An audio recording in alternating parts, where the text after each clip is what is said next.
welcome to Cars on Call. It's been a couple of weeks, and we are back. Stefan back from New Zealand. I definitely detected an accent, a New Zealand accent. You said shrimp on the Barbie or something, and Adams is here, Adams Hudson. So Stefan, our trauma surgeon. Yeah, welcome. I'm glad to be back. Had a wonderful time. Definitely put on your bucket list, New Zealand, Australia. It's a hell of a long ways to go, but it's totally worth it. There's a rumor you're driving a Ute. Yeah. I saw about four utes down there, but the, the car scene was actually very boring. Really? Lots of Japanese imports, SUVs, but I'd hoped to see a bunch of Holdens and some Yeah. Did I ever unusual tell you about why Fords, that but they is? quit making them a long time ago. Do you know why that is? In Japan, you are strongly encouraged to get rid of your car after 3 years. And you're encouraged to get a new car. It's all to support their industry. And all those old cars have to be offloaded. And the place they offload them to preferentially is New Zealand because they drive on the right. And Australia was less so because they used to have their own auto industry. So New Zealand got all those Japanese cars for that reason. And one Interesting. thing, Did not realize that. another thing I realized, the driver told me they have speed cameras everywhere. Like you're 2 kilometers over, which is, I mean, like nothing. You get a ticket, boom, you get points. So That's like a yeah, mile and a half an hour. yeah, That's nothing. yeah, it's less, yes, exactly. But That's that's like why, speedometer error. yes, I mean, you'd have to you would really wouldn't want anything that hauls ass, unless you do have a track car. I mean, there's been a lot of very famous racers out of New Zealand. And Australia's got their big touring series. So I think they really keep the racing to the track, which is a good thing. But it would be boring as a driver. I mean, God almighty. So you're going to talk about ADAS, Stefan. I'm Yes, going to we talk are. about new car sales. 2024 is over. And then Adams, you're going to talk about the collector world. Adams, how are you? I'm doing well, doing well. Glad to be back. Yeah, we're glad you're back too. All right, let's get going because we have a lot to cover. And this is going to be an interesting show. Whoever's listening or watching, believe me, you're going to like this. This is going to be good. And, every year at the end of December, uh, Automotive News publishes the new car sales data, new vehicle sales data. And it's really interesting. And this year is no exception. I'll go through some numbers quickly and then we'll start talking. But it was a good year. A good year is defined as anything over 15 million. Peak was probably 2019-ish, and it was 17 million. This year it was just over 16 million new vehicle sales in the United States. 81% were light trucks, SUVs, and crossovers. I still remember, and you guys probably do too, it was about 20 to 25 years ago. It was like, whoa, over half of the vehicles that consumers are buying are non-cars. They're trucks or crossovers. Now it's 81%. Pickups, of course, led the way. The F Series Ford pickups, 943,000 units. GM, interestingly, if you add GMC plus Chevy, more than that, it was a million. If you look at manufacturers, General Motors, 2.7 million vehicles. Toyota was number two, 2.3 million. Ford was number three at 2.1. It's always GM has been in the lead forever. They have so many brands. Luxury BMW took the lead again. They were number one with 371,000 new BMWs. By the way, I remember in the 80s and 90s, any luxury manufacturer was happy if they were over 100,000 units, at least the Germans, BMW and Mercedes. If they went over 100,000, that was a big deal. Now it's more than three times that. Lexus number two at 346,000. They were up 8%. Mercedes was up 9%, 324,000 units. Interestingly, Audi is really fading, and I think it's because they put too much of their effort into electric cars. I'd say they're fading because they broke out the cookie cutter. You can't tell every Audi Yes, SUV looks exactly the same except for one's been increased by 25% and their sedans, same thing. And I think that's why Audi lost market share. I mean, there's besides, they used to have the TT but it's like they're just you don't know which one it is. they're bread and butter. I completely agree. They're bread and butter cars. Think about it. The A6, A4, and the Q5 and the Q7. Uh, hello, Audi. They look exactly the same as they did 10 years ago. Adam's Yeah. right. Yeah, and there's no distinction among them. It's basically a small, medium, and large, Yes. very nice t-shirt. Yeah. You sort of see a difference, but honestly, the face, the profile, and the rear view are basically the same. Yeah, I they mean, say they still make their interiors are fabulous, They but are great. Yeah. We just solved it. They need to turn their cars inside out. it's a little bit like Yeah. it's a little bit like the iPhone. It looks exactly the same, so your neighbor's going to think you have the new iPhone, even if you don't. Why get a new Audi? Your neighbor's going to Yeah. think it's already new. Yep. Yep. Good Yep. point. So they're down 14%. Stellantis is in the toilet, and this is really, really bad. And I'll talk about this later. But Ram down 19%, Jeep down Think 9%. about that. Ram trucks down 20%. Yeah, That is, I mean, I have no idea to explain that. In a truck-centric market. Yes, Like they have exactly. every reason to be, hanging ten, surfing on the biggest wave they've ever caught, and they're down. yeah. Well, here's the reason they fucked up.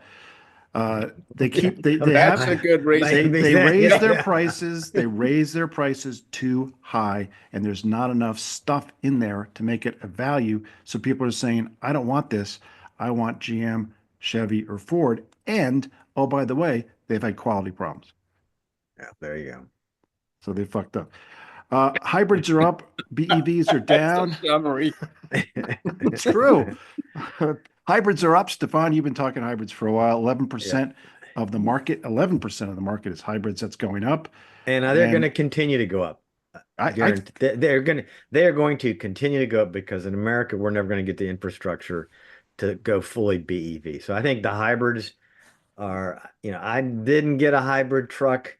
I thought about it, but I kind of like the one I got better with. I wasn't quite ready to jump into because I'll have this truck 10 to 15 years. I didn't want the added complexity of the ECUs and everything in my truck because this will probably be the next to last truck I ever own, and I'll have it at least 10 years. I just didn't want to deal with more complexity. yeah, yeah. Uh, total, We waved the hybrid banner, as I recall, giving credit where it's due when he's been, Toyota came out, Toyota with the D, the chairman said, hey, we're going to do hybrid. And he got murdered Yes. online for saying that And, and in his own company, in his own country. But he was right. and he was right. I said the whole time, no, he is right. This is evangelism in the automotive world with the BEVs. And I mean, it's perfect. Yeah, you live in California, perfect. Own one. That's Yep. great. But where the rest of America lives, they're not ideal. They're luxury items still. But yeah. a hybrid is just a regular car that's got a battery that can do some mileage without the engine sometimes. I like the way Adams, you put it. You put it like this at least a year ago. You said it's an electric vehicle that carries its charger with it. Yeah. That's a Yeah. good way to put it. Yeah, and I mean that's a compelling sale. Thank you for saying that, but it's a compelling sales message to me because I don't talk to many people with EVs who say anything about their trip that don't mention the charging stations. It's like, well, that wasn't part of the vacation. No, well, it was a big focus because we had only so many hours and so many miles left. And so the whole range anxiety thing has not gone down, and we don't have the zillion charging stations this country needs in order to get that done. I know we're kind of getting off into predictions, but anyway, yeah, the Well, hybrid Well, is the thing. Stefan, you always quote Jack Roush saying yes. forging for electricity sucks. Yeah. Car Magazine said it, I think, best. It's not range anxiety, it's charging anxiety. Yes. Yeah, there you go. Yeah. Yeah. All right, I'm going to end this. Well, we got to move on to ADAS, but I'm going to end this with a number that you guys are going to. I find it surprising because I thought this number would be less than 10,000, and the number is 24,000. Do you know what that? You guys know what that number is? This is sales of a vehicle. Yeah, 24,000 sales, and I thought it would be less than 10,000. I thought it would be 5,000. The Lyric. answer, the Lyric. answer is the answer is the Cybertruck. Oh, Oh, Can you believe they wow. sold 24,000 of those crazy things? my gosh. If Meanwhile, I Tesla see sales are down. If I see Yeah. 5 of those things in my market, and there's about 5 where I live that I see, we're in a small area, that's 5 too many. That car makes me angry. And Marcia, Yes. my wife, who is not exactly a car aware person, she points at them. She can't even look at them. So anyway, Yeah, same thing. My wife, she doesn't see anything on the road, but if she sees a Cybertruck, she's like, ah, that's ugly. I mean, me that it's the only thing she sees. It is not the diamond in the rough. It is the, you know, You guys are missing the whole point. The Cybertruck is an automotive neck tattoo. You get it if you want to be noticed. yeah. Well, it's working. It's working. yeah, I know it's working because I noticed them, but I just yeah. can't believe that they sold 24,000 of them. Golly. That's a lot. All right, Stefan, you have been, as our trauma surgeon safety expert, and that really defines, really in a lot of ways, most ways, the show. You have really been anti-automotive driving, automated driving, and even kind of anti-ADAS, uh, because correctly, it used to be beta software. It seems like it's less beta. So talk about that. Yeah, so I've kind of, talked a lot on this show about specifically Tesla's full self-driving mode and how we, as the rest of the people on the road, have been kind of his experiment in the beta software, and there's been issues. It's getting a lot better.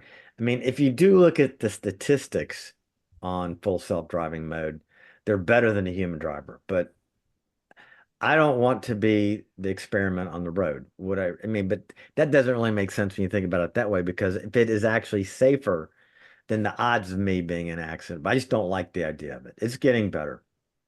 So I kind of put all the ADAS, advanced driver assistance systems, into that kind of bucket. And then I think most of us, our very first experience with an ADAS system is the Karen lane departure warning nanny.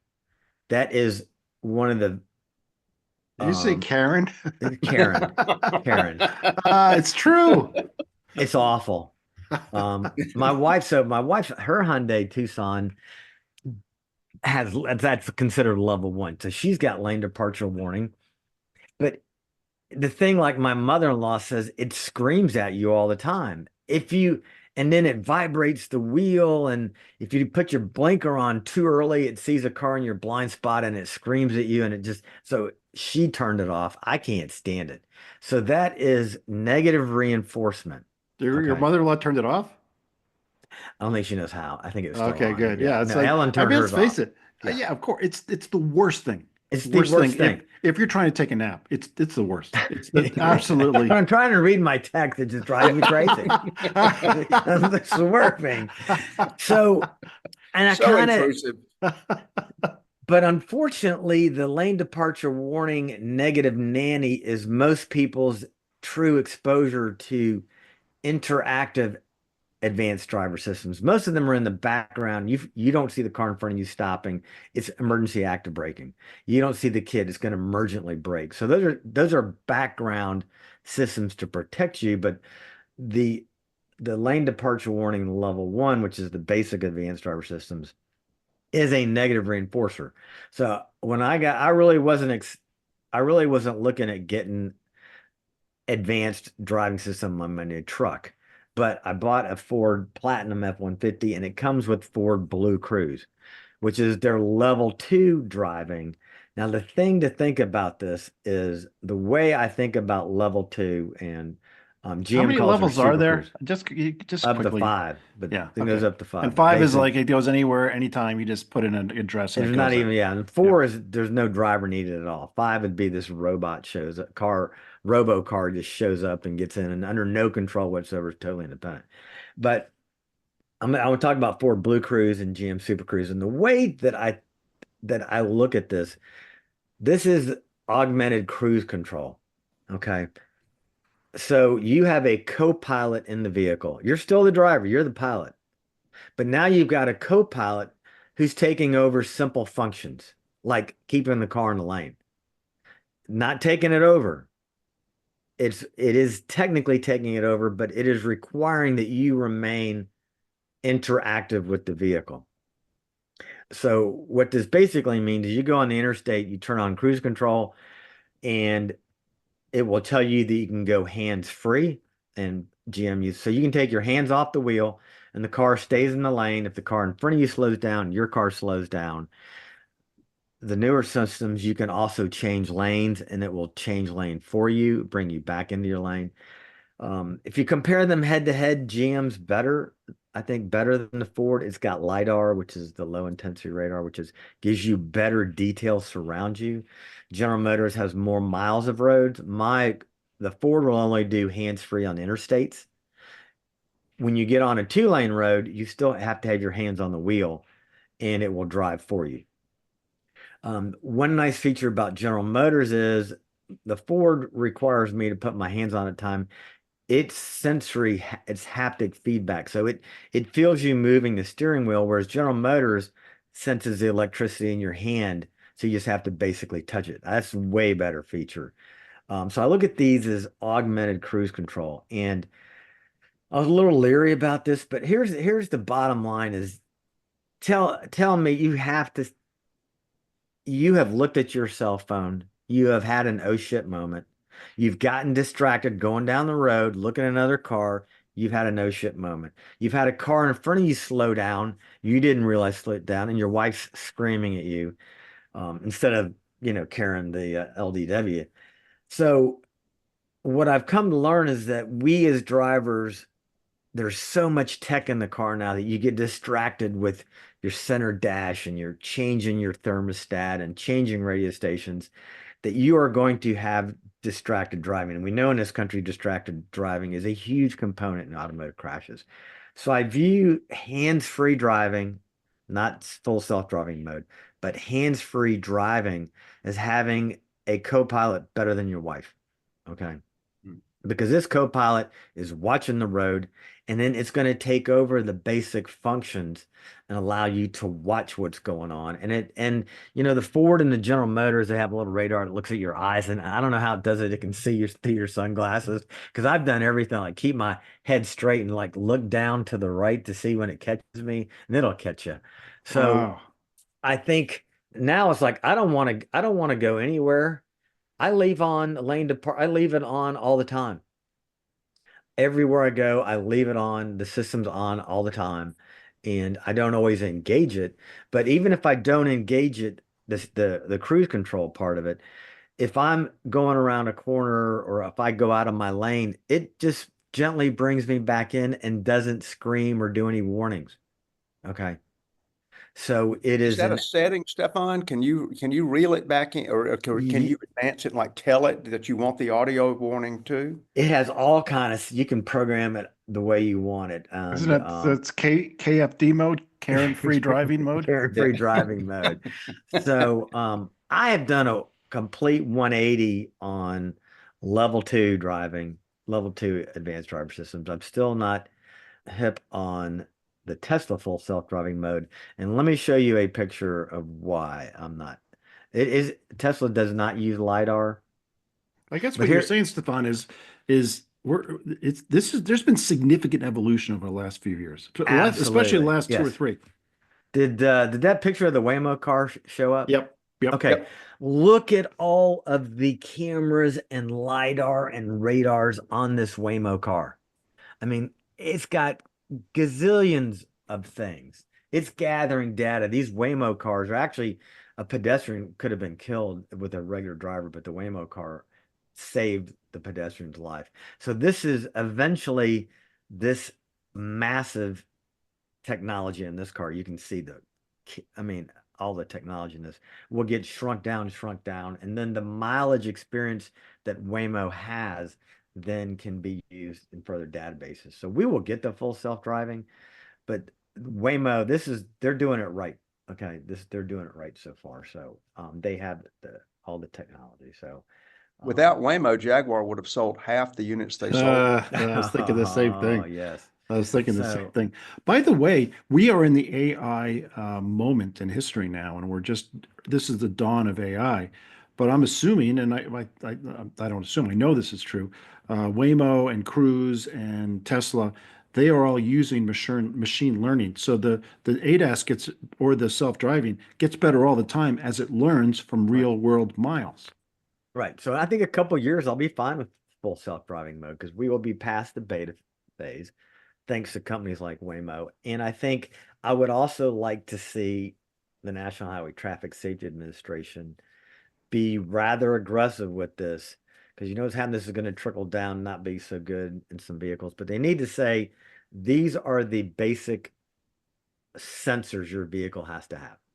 It Yeah. needs to have advanced GPS. It needs to have cameras. It needs to have regular radar, and it needs to have LiDAR. And I think you put all that together, now you have something monitoring the environment that is fully capable of monitoring the environment. There's been a couple deaths with the Ford system because of the way they are. They're both involved stop vehicle in the middle of the night in the interstate with no lights. So you're going 70 miles an hour and there's a vehicle stopped on the interstate. And the blue crews couldn't react in time Mm. because of the sensors to stop the vehicle or swerve and miss it. But but you're supposed to be a participant as well. But that's a lot for any system that if you think about it, the closing rate is 30 miles an hour on a stationary object. That's not supposed to be there. That would That's have been a pretty high. challenge for an F1 driver in the daytime. I mean, Yeah. that's a big thing to just have happen to you. And Steph, do you see, like you were talking about the feds coming in and saying, well, these are going to be the minimum requirements that you have to have.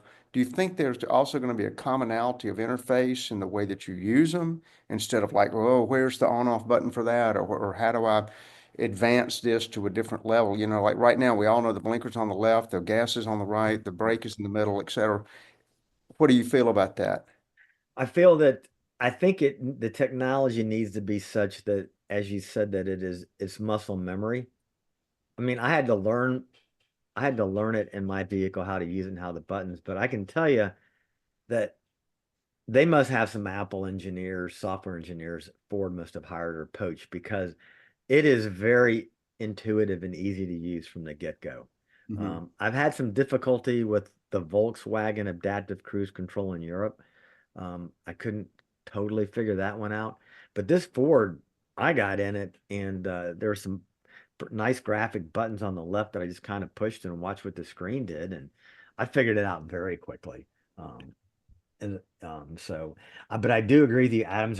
There does need to be commonality in how the systems all react, because what you don't want is somebody, the way, we all know how to turn the volume up and down with a knob. I mean, it's something we do. You put it in drive, we know that. But what you don't want is somebody getting into a vehicle that's got a system that's different, that they don't know how to use it. But hopefully the technology should be such that the software really won't let them get into trouble or won't let them use it if they're not participating. But I One think thing what's that important, I'll just finish up one thing. So what's important is that they have to have very active driver monitoring systems. So it's looking at your eyes, or if it's want your hand on the wheel, it's got a system to measure it. Well, I think that the sensors are going to be huge, and I think the driver monitoring system, the DMS thing, where they watch your eyes and stuff. As we get toward full self-driving, that won't be necessary because you won't be driving; it'll be the car. But wouldn't it be great? And I assume this is happening right now, but wouldn't it be great if, in addition to all the sensors and all that stuff, you have just like what you have with Waze? You know, Waze tells you, hey, there's slow traffic ahead.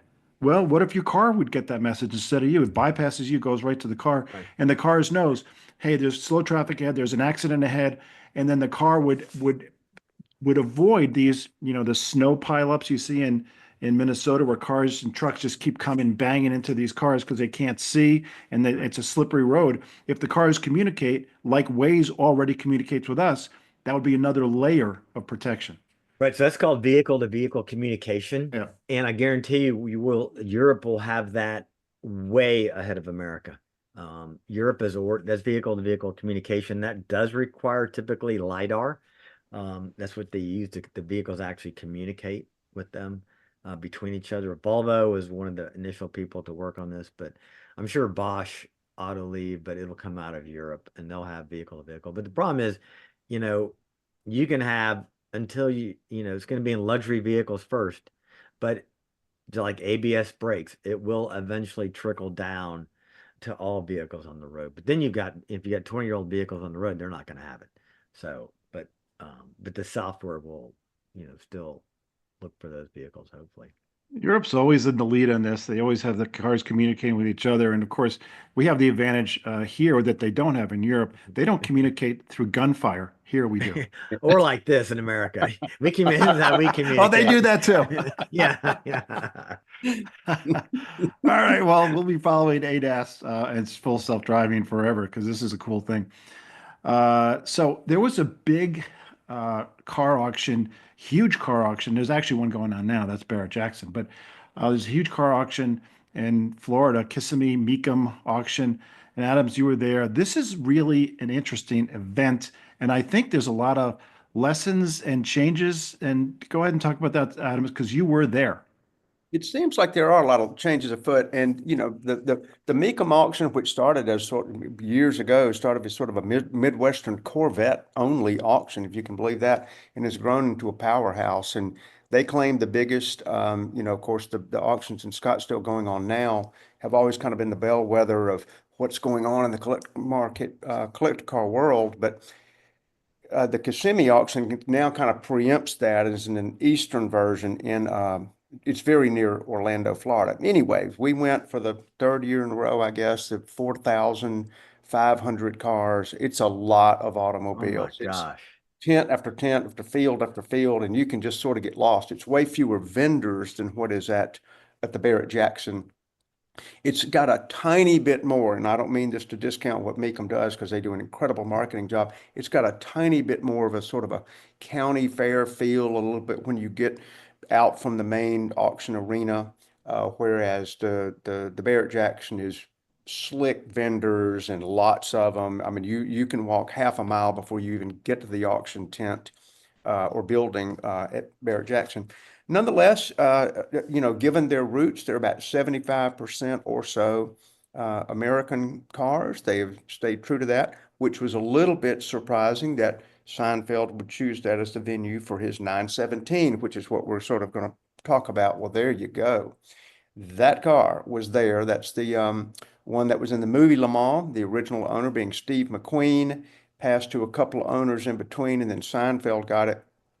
And that was by far the feature car, but people, everybody in the world, and this is a point that also would be made later, knew this car was for sale. If you had any interest in Porsche at all, regardless if you knew what a 917 was or did, you knew this car was at Mecum, back to their fantastic job of marketing it.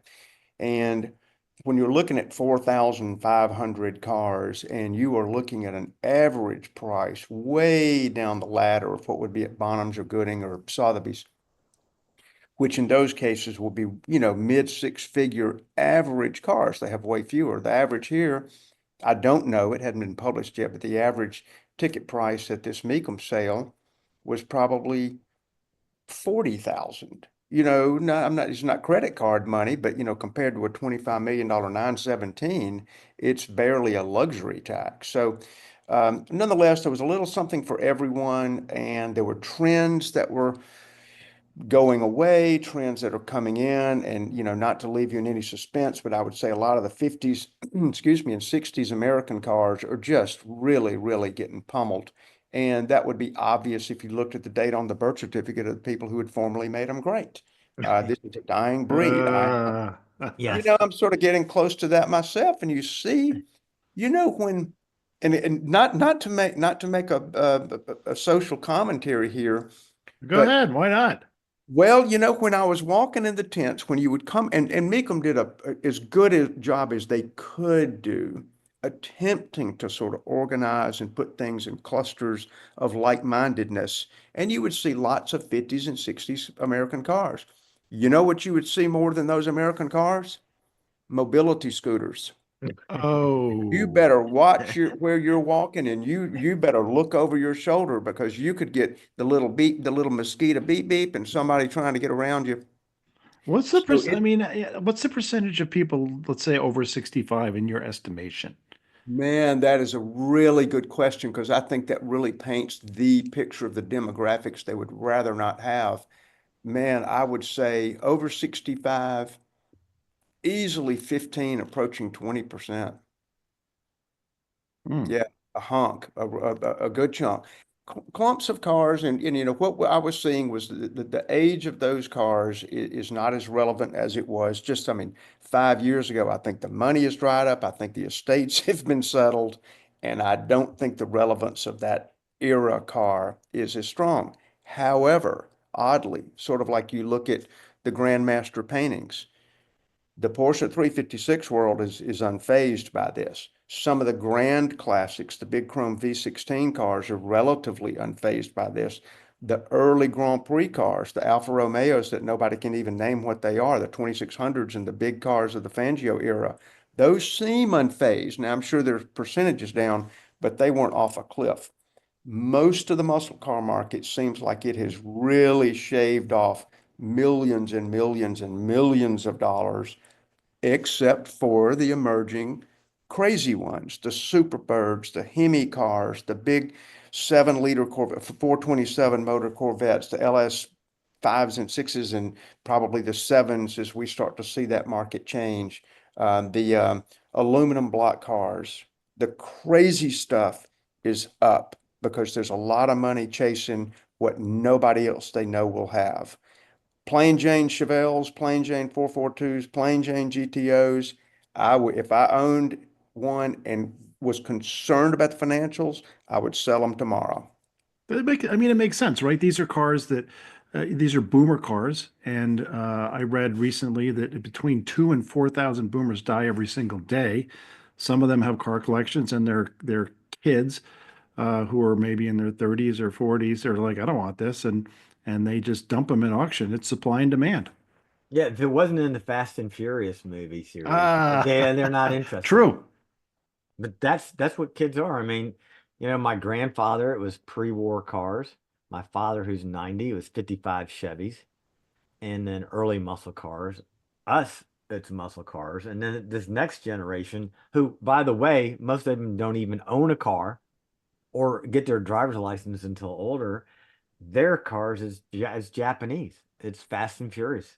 Well, I mean, don't forget the kind of the Gen Xers and the young boomers, which we're in those categories. That would be 80s German cars, Yep, BMW, the first Yep. Right. M5, the 944 Porsche. That's what we really dug our teeth into. So the muscle cars are the older boomers.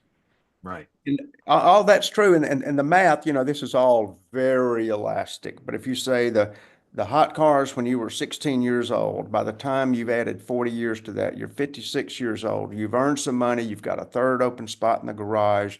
You've been told you got enough freedom to buy. If you look over your shoulder, you're looking at 1985. I mean, that's where you just back off 40 years, and that's what you're looking at.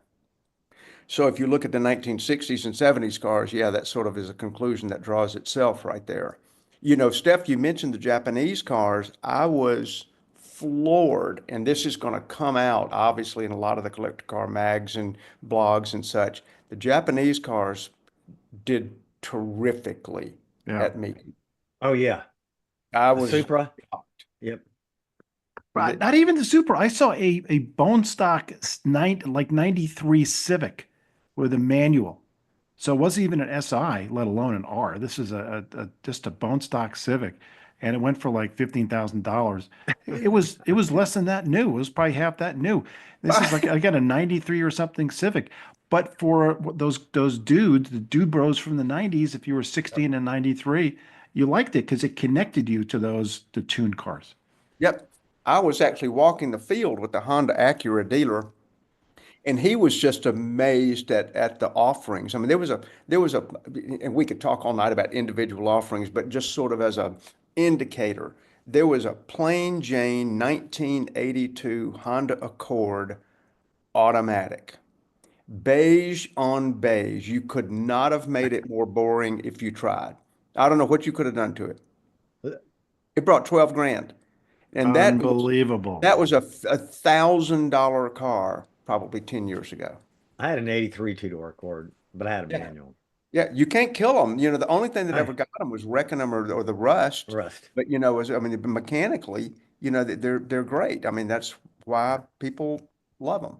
But there was a lot of that, a lot of FJs. You know, the normal stuff you'd see. And Steph, I think there's some photos in there. I don't know if Yeah, you you rolled pull up through some them So when I pictures. was show the frozen up. photos. I remember Right.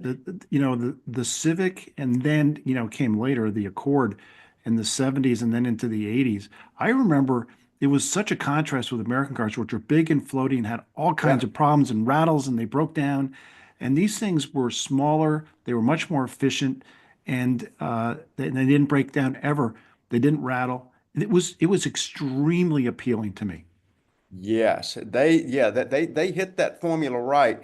And you know, we will not talk about each and every car, but you know, there's some cars. It's funny. You start going to a few auctions, and you start to see the regular players. And as rare as a BB512 is, that's a Ferrari Boxer. There's one or two or three at every auction. Hmm. Same with the Z8. There's one or two or three at every All auction. right, before you go away from the 512 Boxer, which Yeah. is one of my favorite Ferraris, it's absolutely beautiful. Adams, you know this is right. In the mid 90s, this was a $40,000 car. What is it now? This car has really languished against its main competitor, which would have been the then current Countach, and Ah, it's only, and it really is a bargain. I'm not trying to be smart, Alec. It's only 250 to Right. 290. You know, you might see one over 300, but the comparable Countach would be 750. So, but these cars have really just sort of, I don't know, they're just way in the shadow. And I owned one for 9 years and liked it, but it just never got up. And But you remember when they were cheap? I do remember when they were cheap. I remember when they were in the 50s or so when I started sort of looking at them. And I think I got mine in the 80s of thousands at the time, which was about market. And it just stayed there and stayed there and stayed there. And it had a big jump in 2013. Mm. And I got out, and I don't know what else they've done since then. Sort of floating along, but it's a good car. And that tent there, then that tent, there were 10 of these tents. I mean, wow. you would just, Wow. if you want to get carbon monoxide poisoning, this is your place. Steph, I may let you comment on this. Now, this is, I believe, a continuation. Is this a CX-8000? Right. That's when the CS. So this is one of Shelby Automotives where they're making recreations. I don't want to get too into this, but this is a fiberglass body car, and they're selling on Bring and Trailer for like 250, whereas you Wow. can get one for super performance, or you can get one from ERA for like 110, 115, maybe 140. But because it is built by Shelby, they get that extra money, which I don't get because they don't make their bodies. They get their parts from other people. They do some other things, but yeah, that there's a this crazy market right now in these. And the Cobra market is just interesting that it's pretty steady market. The replica market is still big, and you know we talk about cars. This is just a car where the design looks as good today as it did when it came out, and this will Yep. always be a desirable car. Yep. Well, Like and there here, was a here, start. talk about desirable. This design, The first supercar. There you first go. supercar ever, mid-engine car. Yep, Yep, there you go. Marcello Gandini's design of Lamborghini Miura is what we're looking at. they're And there were gorgeous. two of them in this color, which I call Wow. Ithaca Verde, but they may call it something different in back in that era, but that's what it would be if it was a Murcielago. And there were probably four total, but there were two in this color, which I found just absolutely That's incredible. This is an early car. This is a 400. there's yeah, Ithaca Verde. Oh, man. Yeah.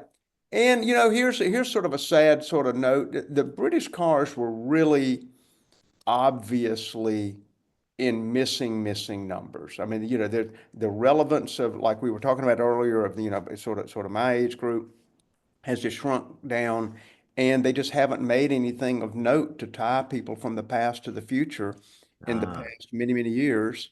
And there's just not a, you know, they were the sports car industry for a very long time, and obviously they are not. But this is a beautiful car. This is an Austin Healey, which a lot of people say looks like a Cobra. I mean, a lot of similarities. This car brought almost 90 grand, which I was shocked, but it was perfect. You almost It, wish you wonder orphan brands. That's that if it's an orphan like a Saab, the Austin Healey, there's people lose that emotional attachment to the name, even though they may, oh, that's a good looking car, but what? Austin, who's that? So I can Yeah. see that would orphan brands definitely would not hold the value. Yep. Um, Yep. it's an orphan industry. orphan The industry, British yeah, cars, very, Yeah. very, British very Yeah. cars, well said. it's an orphan industry. You got a 356 Porsche, you can connect it to a new 911, rear Yeah. engine, racing heritage, that kind of thing. Those old British cars, I mean, it's almost like, you look at it, you're like, oh crap, it's like sitting down at a table in a bar and you're sitting next to this guy who's got tweed and he's British and he's smoking a pipe and he's like, let me tell you how I spent the last summer solstice. And you're like, Yeah. oh my gosh, please. So- oh Order my me No. God, the another, summer how I please. spent this at Stonehenge, right? Yeah. Uh, check, please. So it's just not interesting. That's what the Austin Healey is. Yeah, Yeah. you're very well I'm, said. I'm afraid so. Well, here's a friend of mine bought this FJ. That's an 83. That's a 1982, but an FJ 43 with the canvas back, That's and a it. Land Cruiser for people who knows. That's an old Land Cruiser. It looks like an old Jeep. Yeah, I saw him the next week, and I saw him in traffic, and he had that was his maiden voyage, and I said, "Hey man, what's it like?" And he goes, "I feel like I'm driving to the set of MASH." Yeah, it's yeah, these and the old Land Rovers, they're not comfortable. And neither Oh, were the Jeeps. yeah, Yeah, yeah. they say, Stefan, as you know, that you quoted this. If you want to get anywhere, take a Land Rover. If you want to get back, take a Land Cruiser. I saw something really funny. It showed a picture of a Land Rover, and it said 95% of all Land Rovers ever made are still on the road. The other 5% made it back. Yeah. There's a lot of truth to that. Oh, that's funny. Land Rover is credited with sending more mechanics' children to Ivy League schools than Ah. any car ever made. Lots of high-end Porsche here. And Steph, again, we don't have to linger on them all. And you guys are Yeah, nice to just sort of like that's a beautiful keep it car. Oh my going. gosh. That's the Porsche 910, and this is all in the big tent with the big dollar stuff. I mean, you would Yeah. walk in here and you would just take a deep breath and just have this, there was this tone of reverence in this room. People just walking around looking and not being obnoxious about trying to get in them or drape themselves over the hood, do a selfie like some of the other tents. This was really the finest of all the tents. And this 910 got a $1.3 million bid and did not sell, as Wow. did Mm, about 8 in a row after the mm. 917 faltered. Mm.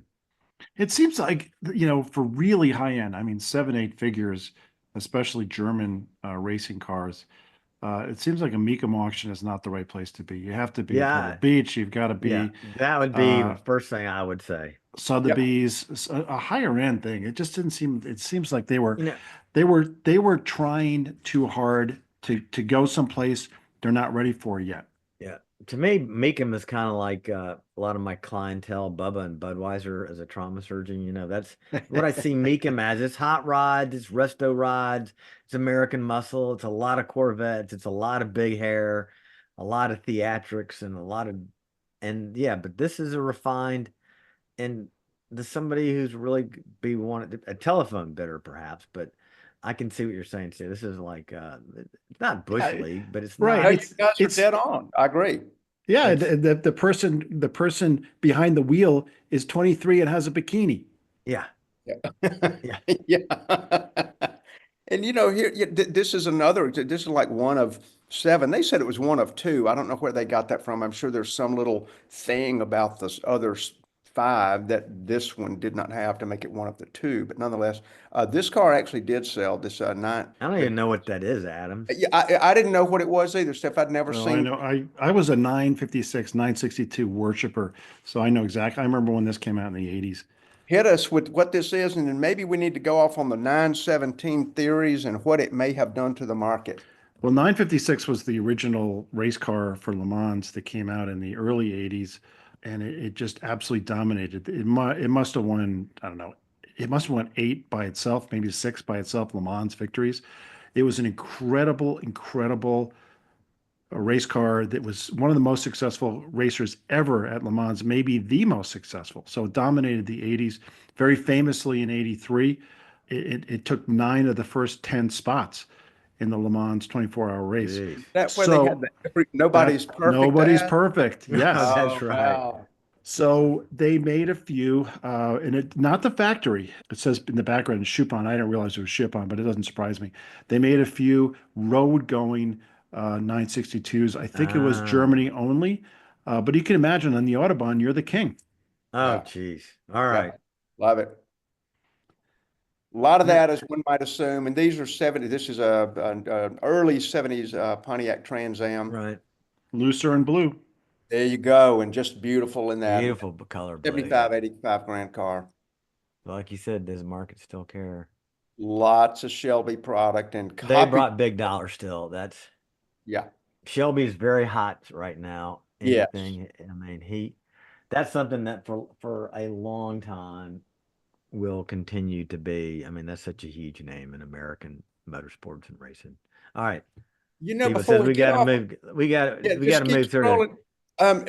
Stephen, what do you feel? Because I mean, I'm gonna put this straight to you. When the 917, the headliner car, the one that we showed first, bid to $25 million and did not sell, what do you think?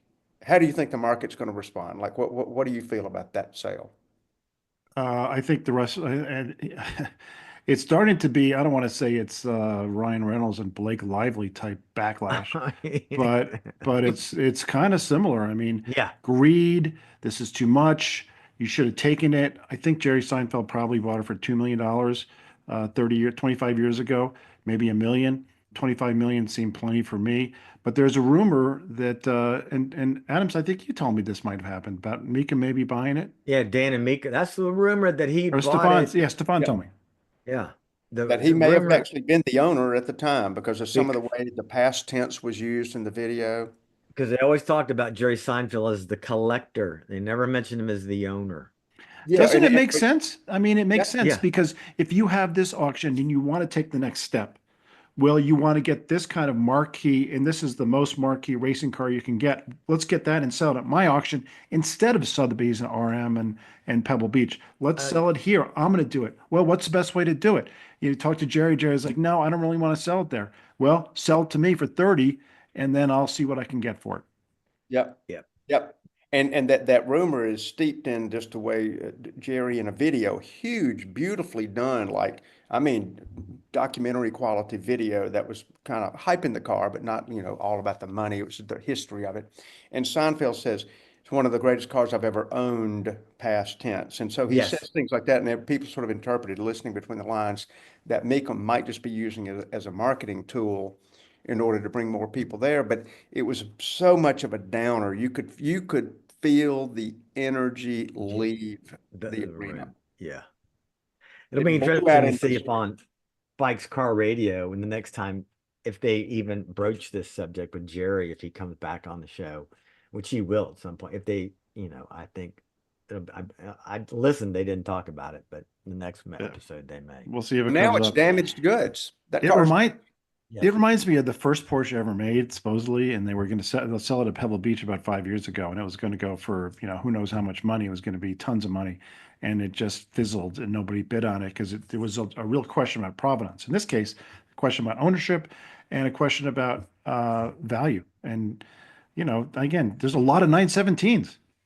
Yeah. yeah, yeah. This is the end. We're really, I think the markets we've talked about post yellow, post COVID, people buying what they want.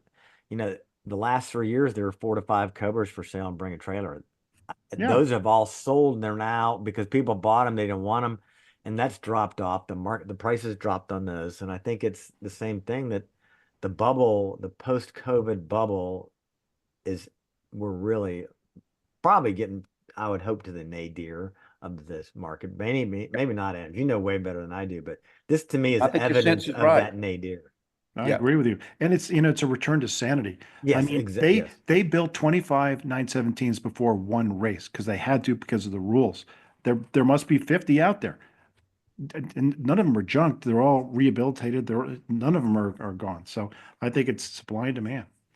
All right, let's go on to predictions and let's see, Stefan, let's go with your predictions. All right. So first What's prediction. predictions for 2025?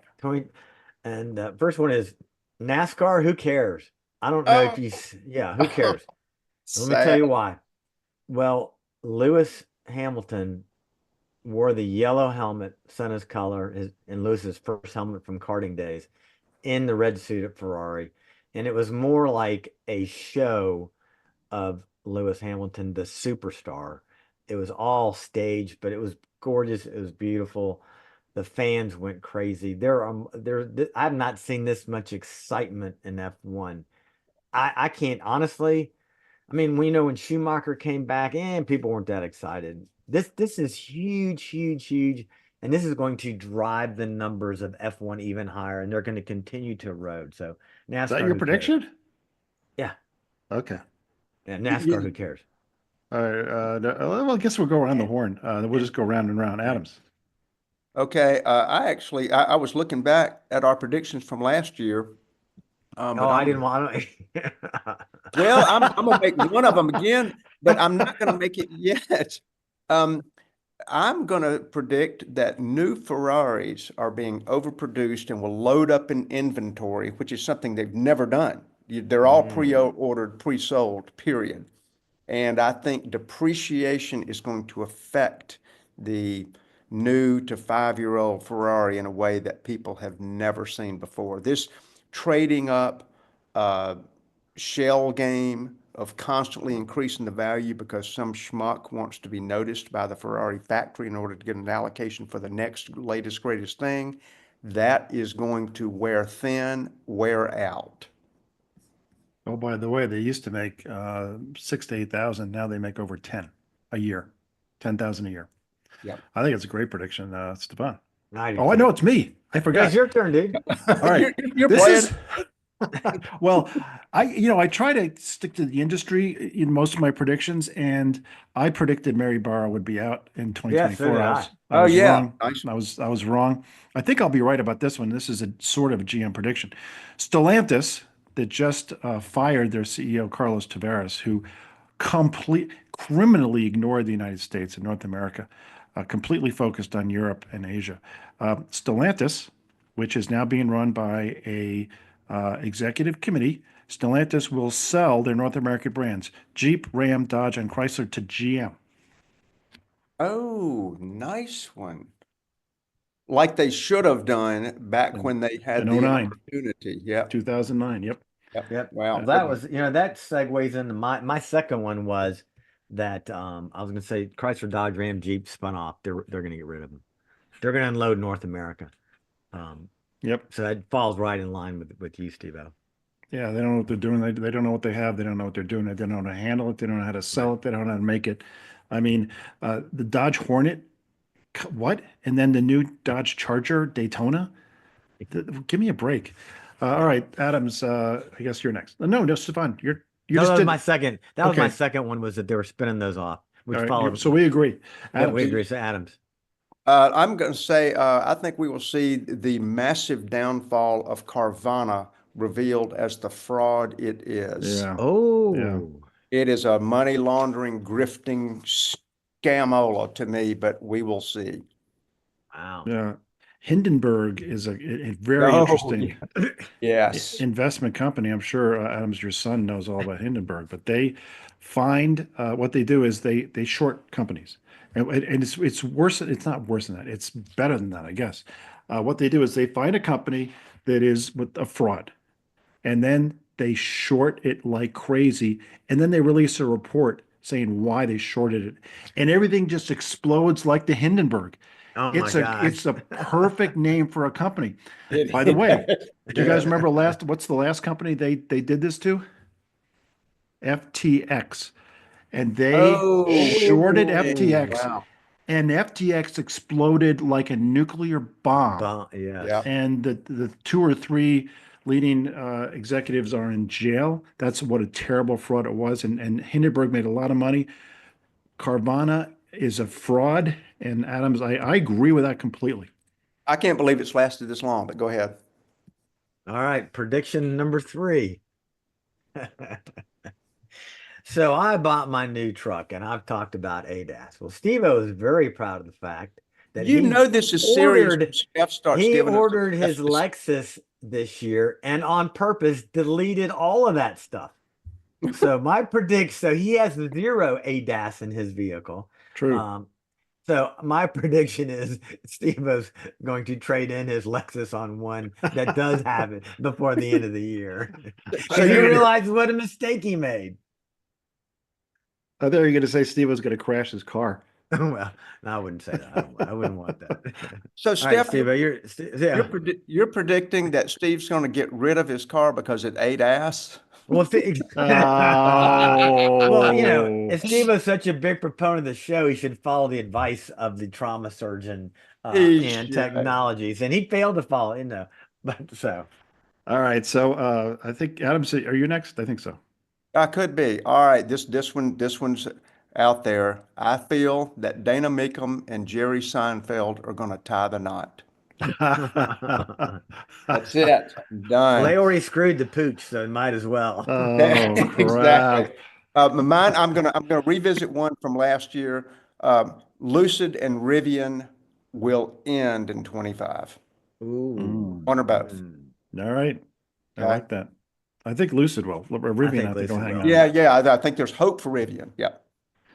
All right. The next one is this is kind of insider, but I think it's a good one. Volkswagen 5 years ago said they were going to bring Skoda to the United States. They never did.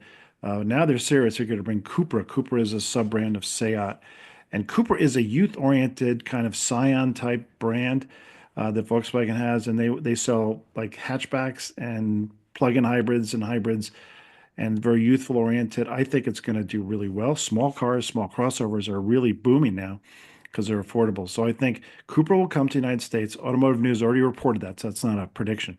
But my prediction is they will be a big success. And you're Well, saying like Cooper, the like the Hyundai Mini N. Cooper? No, The Cupra, name- Cupra. Cupra. Okay. The They're the ones brand that don't they have that really wild Yes, badge wild on the symbol. hood? Yeah. Oh Mhm. yeah, Yeah. I'll pull it because we were in Australia and I saw this car and I'm like, what the hell is that badge on the car? Let me see if I can pull up. Yeah, okay, so that's let me find a good badge.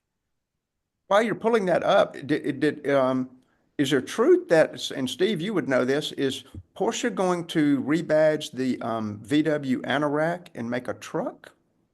I don't think that's true. I think that's like the John Deere pickup. Okay, I gotcha. don't see any. I don't think that's true. That's I've a heard good looking piece of equipment. Yeah, how about Yeah, that badge on Cooper's cool. there? I Cooper's like cool. it. All right, I got to do my last one, then I have to run. And my last one is really easy. There's a new sports car called that's the Toyota's going to launch, and it looks kind of cool. It's like a bigger Supra, and it's going to be called the Celica. We all remember the Celica fondly. I Yeah. predict that unlike the Supra, which was all BMW, the Celica, which I hope is all Toyota, will be a success.